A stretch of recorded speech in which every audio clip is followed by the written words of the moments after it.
Hello everyone, welcome to another talk here. I'm here in the lesson studio. I'll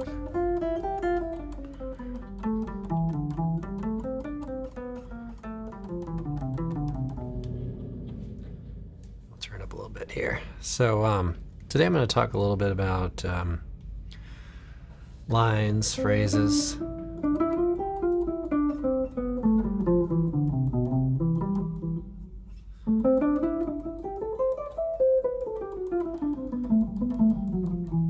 And we're going to look at Chris Potter and some of his lines today, or at least one. We'll see how things progress, but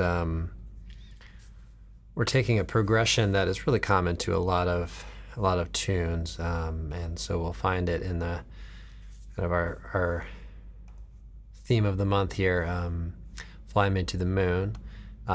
So this solo itself is not actually from that tune, but we can apply these lines and apply concepts from these lines to that. We're kind of in the same key. We're using the same harmonic progressions for the at least one excerpt that we'll be talking about. So some things to really think about right now, and this is not a requirement for this talk necessarily, but we want to be able to identify how any tone relates to a particular chord. So let's just kind of start with that. So let's say I'm playing a D minor 7. We need to know the arpeggio for one thing. So those are the notes inside of that most basic part of the chord. Okay, and then we can know some of the notes that are in the key of C, but are maybe outside kinds of sound. So those would be the E, the G, and the B. Okay, and then to take it a level further than that, or further removed, maybe not another level, but just kind of a little more distant from the chord tones, would be to know also the chromatic tones involved, but I'm not going to go over all those right now. But you can relate those to either a chord tone, or really kind of relate those more to those three notes I talked about, the E, the G, and the B. So you could have a flat 9, or a sharp 4, okay, or flat 13, and so on. So you could try to relate some of those things to that, and also relate it to the fifth as well. So there we have the D minor 7, and just kind of mapping out that arpeggio. So that's a 2 chord. We're going to go into the 5 chord here, G7. Okay, and again, we have these chord tones.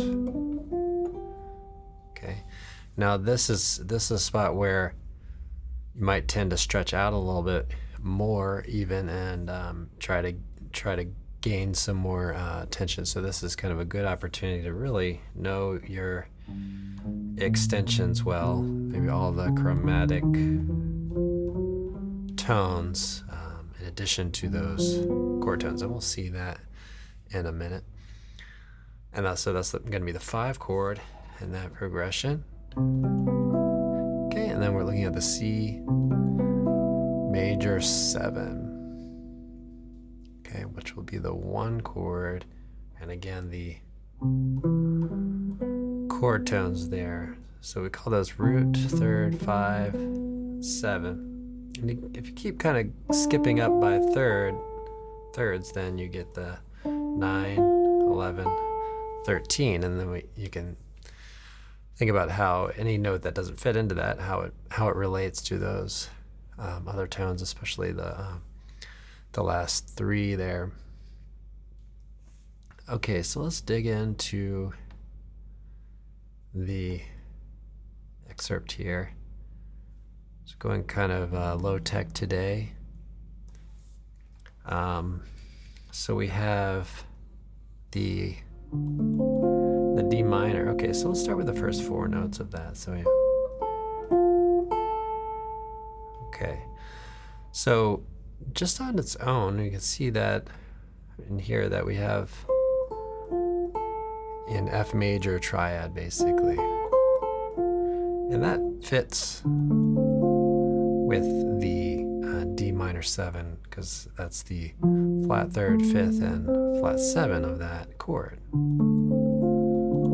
Okay, so that's really establishing the chords, and remember, or chord tones, and remember that the bass player is likely playing the D, right? So if you kind of put all those together, you get D would be played by the bass likely, and then the F, A, and the C. So that spells out the D minor 7 chord.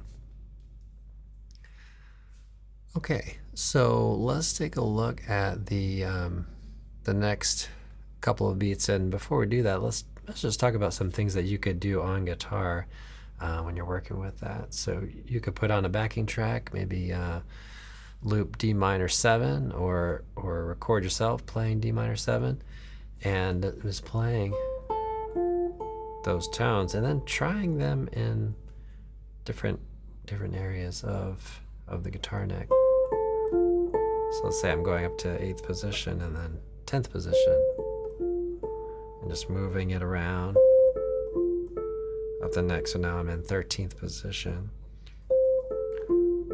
14th position, right? So on. And then you can take it down an octave, right? So you can say,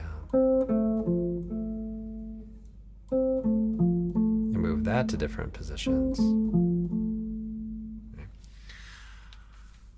Okay, so now we're going on to the next couple of beats. So we're still under the D minor 7. Okay, and now our chord tone, or our tones in this melody are E, D, C, and A. Now we've talked a little bit about melodic structures in the past. So this is a melodic structure, and it's applied to the D minor 7, but it's not a D minor 7. It's A minor 7 melodic structure.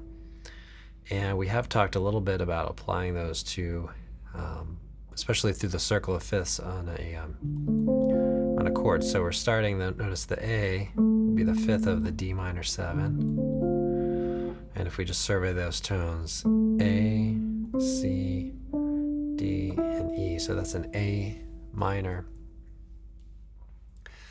kind of sound there. So so that's kind of the melodic structure that we talked about, but it's being played from the E in the opposite order.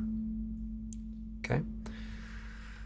So to back up and review, we have an F major triad, and then here a melodic structure,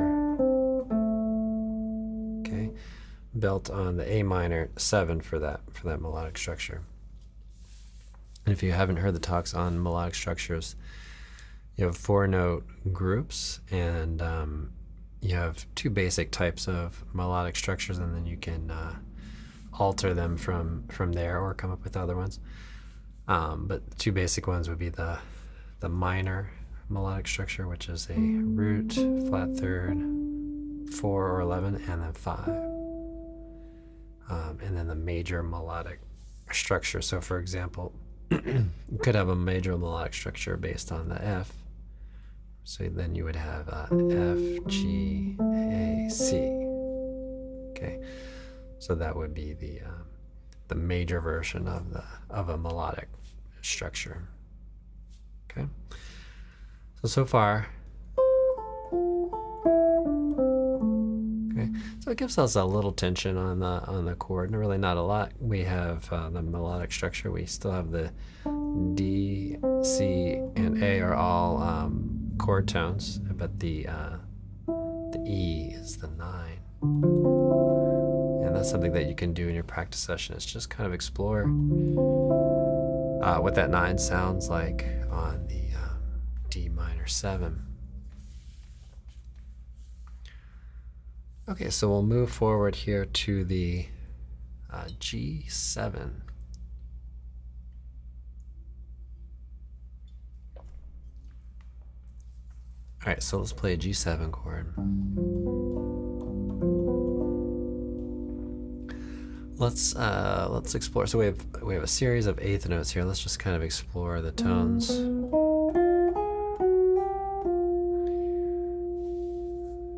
Okay. So one perspective we could have on this is that when we say, well, you might try to find maybe a 7 or even 8 note sort of scale that might be being used to pull from on some of these. So let's take a look at all the notes except for F sharp for now. Okay, so this could be part of, let's see if we can get it going from G. Now they don't tell us much about the A, but we do get, or A flat, we get this B flat and the B. Okay, they don't tell us much about this note. Okay, we have the G. So this could be, let's say the altered kind of scale. And remember, when someone's playing, in this case this is Chris Potter solo, it's really hard to say exactly what their perspective is, and the person themselves might not even really think about that in that moment in time, but we can analyze it and come at it from the perspective of, okay, this person probably practiced some of this kind of material that we're talking about, and it gets internalized, and then it kind of shows itself in a solo. So that's one possible thing that could be kind of happening. Also, we could have the perspective of a tritone kind of substitute of a D flat 7 or D flat 9 sort of sound. Okay. All right, and then another kind of interesting sort of scale that you might explore comes out of one of the modes of the harmonic major there. But let's take a look at that F sharp now. So that F sharp, it kind of tends to, you might say it's encircling the G there, right? That's the root note of the G7. It's also the 5th of the chord that's coming up here in a moment. Okay, but so that F sharp, we could call that a chromatic passing tone. We could also think in terms of bebop type scales. So we have, if we take any one of those scales we talked about, maybe altered scale, and just create a little bit of a major 7 there between the root and the flat 7. Okay, or that other scale that I mentioned. Okay, so on those dominant 7th type chords, it's let's say useful to have everything available, really, all chromatic tones, and then organize them in various ways, and because what we're trying to do is dial up some tension so we can point out where things are headed, where things might resolve. Okay, so G7, and we have this line. Okay, now this is going to resolve into the third of this upcoming chord. So let's hear how that works.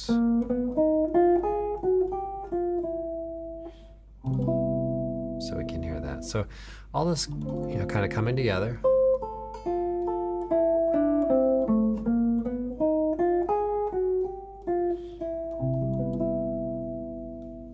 Okay, so that's what we have so far. We're resolving into the third of the C major chord. All right, so let's take a look at what we have there from C major onward. All right, so we have okay, so that sounds kind of familiar. We have the C major 7, okay, and then this is another one of those melodic structures. Again, it's a minor melodic structure, and it's built from the third of the chord. So that's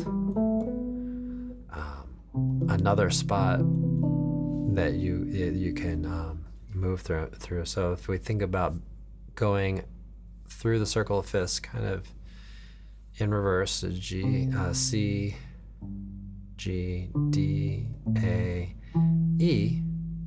Okay, we could build a melodic structure on that, and the melodic structure that fits on that particular note, with the most notes in common with the C major, is the minor melodic structure. So we get a third, fifth, sixth, and 7.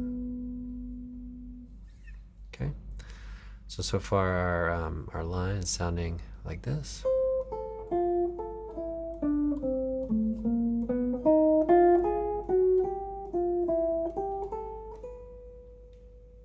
Okay, all right, so let's see if we can go a bit further here, and we have D,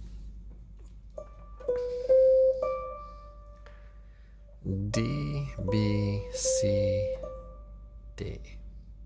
Okay, so here we have the 9 of the chord right on beat 3 with that D there. Okay, we have the B.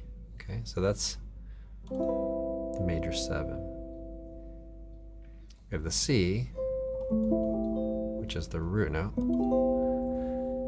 right? And then we're back to the D. So we get a little bit of a tension on that. So we have 3 out of 4 notes are, say, a little bit dissonant with the chord itself, at least the triad of C major. So that major 7 is a little bit dissonant. It is a bit dissonant. It's sort of a pretty sound, but it is sitting a half step away from the root note, right? So it does have a dissonance to it. Okay, and then we go to the E and the G there, right? So those are chord tones. So it kind of establishes the chord a little bit there at the it's out just a little bit, and then kind of back in. Okay, so that kind of fits in there with everything that we talked about there. So let's check out our line a little bit here, so kind of slowly.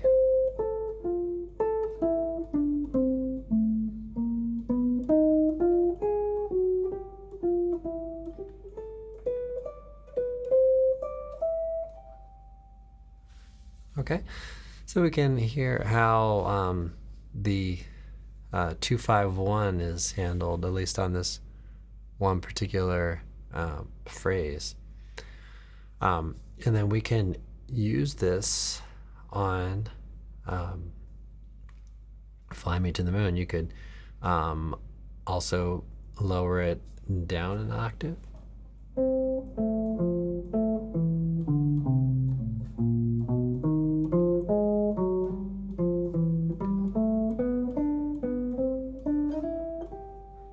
okay. So maybe fit the range of the guitar a little better, although it does fit the range up there as well. And so tenor saxophone is really nice to work with as far as transcriptions for guitar, because it fits the range fairly well. So it's a nice instrument to study, and it's kind of such a leader, or so many of our kind of icons, I guess you could say, played the saxophone. So it really works well for us guitarists to follow that. All right, everybody. So that's gonna do it for today. So just wrapping up with some takeaways here. So working with the knowledge of chord tones and how any 12 notes relates to any given chord. That's really important. And I'll say, even just orally, if you don't have the math of it or the music theory all worked out, just kind of being familiar with each one of those sounds on a given chord, right? So I would recommend kind of doing all that, and then looking at the contour of the line and how it's shaped and where some of the dissonances are typically found. All right, everybody. Well, have a great practice session, and we'll see you all in the next one.